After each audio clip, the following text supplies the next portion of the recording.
چلیں ان کے یعنی مذہبی جو جگہ ہیں وہ الگ بات ہے، لیکن شہر کے لیے جو کچھ انہوں نے کیا، ہم کلفٹن جاتے ہیں جہانگیر کوٹھاری پریڈ میں پہ گھومنے کو برسوں سے لوگ، تو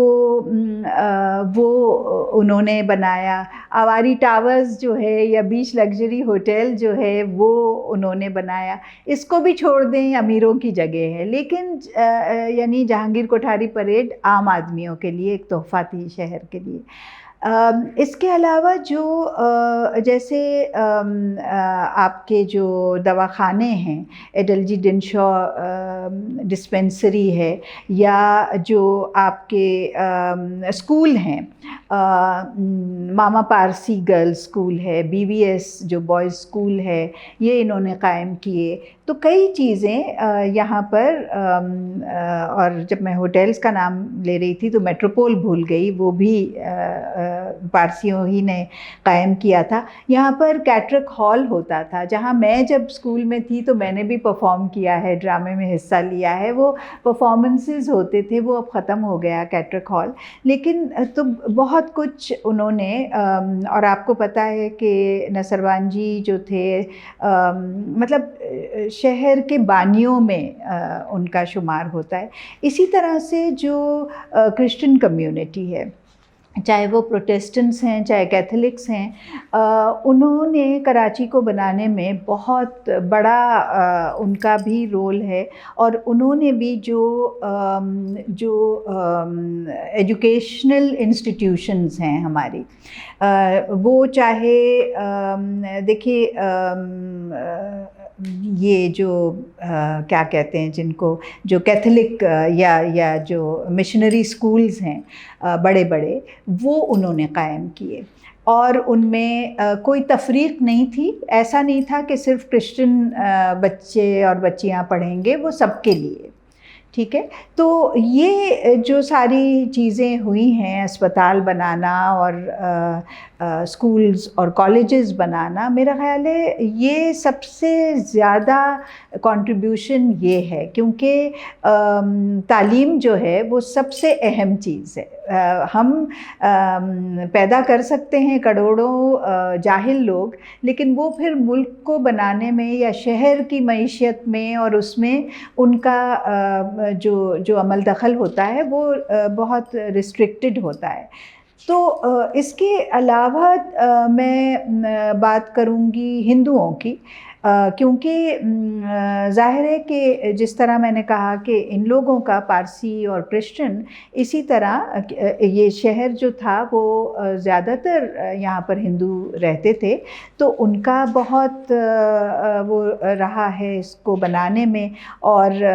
ہمارے یہاں ایک بڑی تعداد ہے ان کی، جو بھی بڑی تعداد ہو سکتی ہے، کیونکہ ویسے تو زیادہ بڑی تعداد تو صرف مسلمانوں کی ہے، لیکن یہ کہ یہاں پر مندر ہیں، اب بھی مندر موجود ہیں یہاں پر، جو سکھ ہیں وہ بھی رہتے ہیں یہاں، جو جین ہیں یہاں، جو بہائی ہیں یہاں، اور مسلمانوں میں اس قدر اتنی زیادہ تعداد جو ہے وہ، مطلب آپ یہ نہیں کہہ سکتے کہ سب مسلمان تو سب ایک جیسے، وہ اتنے مختلف ہیں ایک دوسرے سے۔ اب جیسے یہ بیبیاں ہیں، یہ ساری عمر سرخ لباس پہنتی ہیں، تو ان کا تعلق جوناگڑھ سے، کاٹھیاوار سے ہے، اور یہ جب انہوں نے اپنی کہانی بتائی تو مجھے بہت یہ سب سننے میں بڑا مزہ آیا مجھے اس کتاب کو لکھنے میں، کیونکہ یہ کہانیاں ہم عام طور پہ کہیں نہ پڑھتے ہیں نہ دیکھتے ہیں، جو خود ان کے منہ سے یہ سب کچھ سنا میں نے۔ اسی طرح جو یہودی ہیں، جیوز ہیں، وہ تو ہم کہتے ہیں نا کہ اب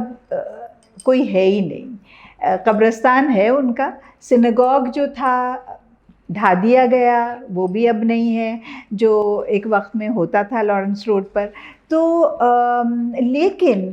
جو عمارتیں ہیں پرانی، بہت نایاب، بہت خوبصورت، جیسے قائد اعظم میوزیم جس کو ہم اب کہتے ہیں، فلیگسٹاف ہاؤس جو ان کی قائد اعظم کی بعد میں اپنی ملکیت بنی، وہ جو کراچی کے پہلے آرکیٹیکٹ مانے جاتے ہیں موزس سوماکے،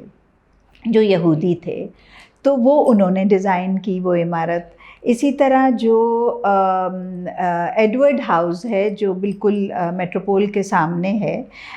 وہ انہوں نے کیا۔ میں نے ابھی ذکر کیا تھا BVS پارسی جو بوائز اسکول ہے، وہ موزس سوماکے نے ڈیزائن کیا۔ جو گوون ہال ہے ایسوسی ایشن کا گوون، وہ انہوں نے ڈیزائن کیا۔ رشین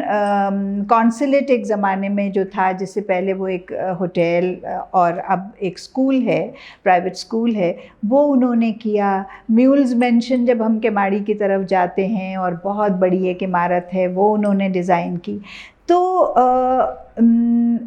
ان کا اس کمیونٹی کا بڑا ہاتھ رہا ہے، اور یہ تو چلے گئے تھے بہت پہلے، پاکستان بننے سے بہت پہلے وہ انگلینڈ چلے گئے تھے اپنی فیملی کو لے کر، لیکن یہ کہ باقی لوگ جو جوئش کمیونٹی یہاں پر رہتی تھی، آہستہ آہستہ وہ سارے چلے گئے۔ جو ہندوؤں کی ایک کمیونٹی ہے، جو آپ نے دیکھا ہوگا ٹریفک لائٹس پہ جو چڑیوں کو قید کر کے اور پنجرے میں اور کہتے ہیں کہ پیسے دیں اور اس کو اڑا دیں، تو ان کا پرانا کام ہے، صدیوں سے وہ یہ کرتے چلے آئے ہیں کہ وہ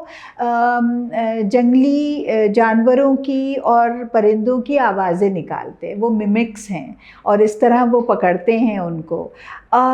لیکن ان کی غربت دیکھ کر کچھ ہوا مجھے۔ اسی طرح میں خواجہ سراؤں کی برادری سے ملی، ان کے گھر گئی، ان کی اتنی دکھی باتیں ہیں کہ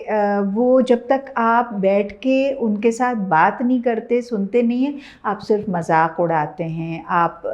ڈانٹ پھٹکار اور تو یہ رویے جو ہے نا، یہ بدلنے ضروری ہے۔ اور سب سے بڑی شکایت جو مجھے ہے وہ ہمارے نصاب سے ہے، کیونکہ اس میں ہم کبھی اس ڈائیورسٹی کا ذکر نہیں کرتے، لے دے کے یہ 4 صوبے ہیں اور بس یہ لوگ ہیں۔ تو یہ سب سے غلط ہے۔ ہمیں سیلیبریٹ کرنا چاہیے کہ ہاں ہم اتنے مختلف ہیں، اور اتنے مختلف میں صرف ان کو نہیں کہہ رہی کہ جو ہم سے الگ فیتھ ہیں، جن کے جو نان مسلم ہیں، میں ان کی صرف بات نہیں کر رہی۔ ان کو سمجھنا تو بہت ضروری ہے، لیکن اپنے آپ کو بھی سمجھنا کہ ہم جو مسلمان اپنے آپ کو کہلاتے ہیں، ہم بھی کتنے مختلف ہیں۔ تو یہ سارا کچھ جب تک ہم نہیں کریں گے کہ ہم ایکسیپٹنس کی طرف نہیں آئیں گے۔ کمیونٹیز کی جہاں بات کرتے ہیں، تو جو اسماعیلی کمیونٹی ہے، آغا خانی جس کو ہم کہتے ہیں، تو ان کا کتنا بڑا رول ہے۔ انہوں نے ایک تو یہ کہ کراچی میں اس سے پہلے اتنا شاندار، اتنا اچھا، اتنی سروسز دینے والا اسپتال نہیں تھا جو آغا خان اسپتال ہے، اور ایک نہیں ہے، ایک سے زیادہ ہے۔ میٹرنیٹی ہوم ہے، کریم آباد میں ہے، اور پھر کلفٹن میں ایک ان کا جو ایمرجنسی کلینک ہے، بے شمار ڈاکٹرز وہاں پر کام کرتے ہیں۔ دوسرے یہ کہ ان کے بھی جو قائم کیے ہوئے اسکولز ہیں، تو یہ سارے جو پہلے بھی میں نے کہا تھا کہ جو اسپتال ہیں یا اسکولز ہیں، کالجز ہیں، یونیورسٹیز ہیں، یہ ہمارے لیے بہت اہم ہے۔ اور اسی طرح ہمارے جو پشتون کمیونٹی ہے، دیکھیں جب 50s اور 60s میں ایوب خان کی جب حکومت تھی، تو اس زمانے میں انہوں نے ایک طرح سے ان کو انکریج کیا، اور وہ اپنے گاؤں شہروں کو چھوڑ کر اور آئے کراچی میں بسے۔ ان کی وجہ سے ہمارا جو پورا جو ٹرانسپورٹ انڈسٹری ہے ہماری، تو وہ ان کی وجہ سے ہمارے، یعنی یہ محنت کش لوگ ہیں جنہوں نے ہمارے لیے نہ صرف ٹرانسپورٹ چلایا بلکہ سڑکیں بنائیں، بہت کچھ کیا۔ آپ آج بھی دیکھ لیں، اگر چوکیدار ہوگا تو تو وہ اس کمیونٹی سے اس کا تعلق ہے، مزدور ہوگا وہ اس کمیونٹی سے ہے، اور ظاہر ہے پڑھے لکھے بھی ہیں، تو ان کا یعنی ان سب میں ہر کمیونٹی کا عمل دخل جو ہے وہ غریب سے لے کر جو مجبور ہے محنت مزدوری کے کام کرنے کے لیے، ان سے لے کر جو ایسے لوگ ہیں جنہوں نے پڑھا لکھا اور جو آپ کے دوسرے جو ایک شہر کو چلانے کے لیے تو بہت سارے ادارے ہوتے ہیں اور بہت ساری چیزیں ہوتی ہیں جس میں ان کا عمل دخل ہونا ضروری ہوتا ہے. تو ہر کمیونٹی کا یہ کنٹریبیوشن ہے. اور آپ اگر یہ بھی سوچیں کہ کچھ لوگ جو گھروں میں کام کرتے ہیں تو کیا ان کا کنٹریبیوشن نہیں ہے؟ ہم جیسی عورتیں جو ورکنگ ویمن ہے، ہم اپنے گھر نہیں سنبھال سکتے تھے کیونکہ یہ امریکہ نہیں ہے یا یورپ نہیں ہے جہاں پہ آپ کے یہاں دھول مٹی کچھ نہیں آتی، آپ ہفتے میں ایک بار ویکیوم کریں تو چل جاتا ہے. لیکن یہاں تو یہ کراچی ہے، ہم تو بالکل صحرا کے کنارے بیٹھے ہوئے ہیں، تو صفائی روز ہونی ہوتی ہے. اگر آپ برتن بھی خود دھو لیں لیکن صفائی روزانہ ہونی ہوتی ہے، بہت سارے کام ہوتے ہیں. تو یہ یہاں کی خواتین بھی جو نکلتی ہیں اپنے گھروں سے اور ہماری مدد کے لیے آتی ہیں اور کام کرتی ہیں. تو میرا خیال ہے ہر کمیونٹی کا جو رول ہے نا وہ اتنا اہم ہے. جو چیز ہمیں ایک اور جو اس شہر کو بہتر بنانے کی ضرورت ہے وہ یہ ہے کہ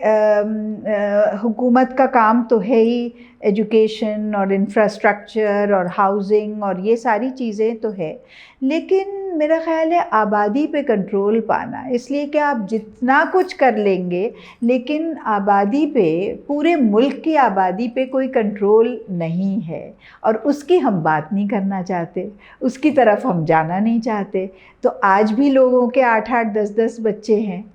تو آپ کب تک اس ملک کو اتنا پھیلاتے جائیں گے اور بدلے میں دے نہیں سکتے لوگوں کو. تو یہ ساری چیزیں ذہن میں رکھنی ہوگی اگر ہمیں ترقی کرنی ہے. ہمارے اس شہر میں بہت سارے ایسے لوگ ہیں جن کا نام جو ہے وہ جس کو کہتے ہیں نا سنہری حروف میں لکھا جاتا ہے. تو سر فہرست میں کہوں گی ایدھی صاحب، مولانا ایدھی. ان جیسا شاید نہ پہلے پیدا ہوا تھا، نہ اللہ کرے کہ پیدا ہوں، اور لیکن یہ کہ جو بغیر کسی یعنی کسی قسم کا تعصب رکھے ہوئے، وہ خود میمن تھے اور انہوں نے یہ نہیں دیکھتے تھے کہ کون کیا ہے، ہر کسی کی اور کس کس طرح سے وہ مدد ان کا جو پورا ادارہ ہے وہ کرتا ہے آج بھی. اس کے علاوہ آپ ڈاکٹر ادیب رضوی کو دیکھ لیں، وہ یعنی سول اسپتال میں سرکاری، جس کو ہم ہمیشہ سمجھتے ہیں نا کہ یہ ادارے صحیح کام نہیں کرتے، لیکن اسی میں رہتے ہوئے انہوں نے SIUT کی بنیاد ڈالی. اگین دا سیم تھنگ، اگر آپ کہتے ہیں کہ آپ کے پاس پیسے نہیں ہیں اور آپ علاج کروانا چاہتے ہیں، وہ نہیں پوچھتے کہ آپ کس بیک گراؤنڈ سے تعلق ہے، کتنا کماتے ہیں، کیا ہوتا ہے. ان کو یہ یقین ہے کہ اگر آپ اس حیثیت میں ہیں کہ آپ دے سکتے ہیں تو پھر آپ کسی اور موقع پر اسپتال کو کنٹریبیوٹ کریں گے، لیکن وہ نہیں پوچھتے. اور یعنی کمال ہے ان لوگوں کا. ڈاکٹر باری ہیں مثلاً انڈس ہاسپٹل کے، اب وہ بھی انڈس ہاسپٹل جو ہے وہ پورا اسی طرح چل رہا ہے اور بہترین اسپتال. اور اسی طرح میں بات کروں سسٹر گرٹروڈ کی، جنہوں نے جو ہوم کہہ لیجئے، جو ایسے لوگوں یا بچوں کے لیے جو کسی نہ کسی ڈسیبلٹی کا شکار، تو انہوں نے اتنے سالوں، یا ڈاکٹر روتھ فاؤ کو ہم نہیں بھول سکتے جنہوں نے لیپریسی کو ایک طرح سے ختم کر دیا ہمارے شہر سے، ہمارے ملک سے. یعنی یہ تو فارنرز تھیں یہ دونوں جو آئیں کراچی، اور اس کے بعد انہوں نے کراچی کو اپنا گھر بنا لیا، اور اتنے بڑے بڑے کنٹریبیوشنز ان کے ہیں، تو میرا خیال ہے ہمیں ان کا احسان میں کہوں گی کہ بھولنا نہیں چاہیے، اور اپنے بچوں کو بھی ان سب کے بارے میں بتاتے رہنا بہت ضروری ہے۔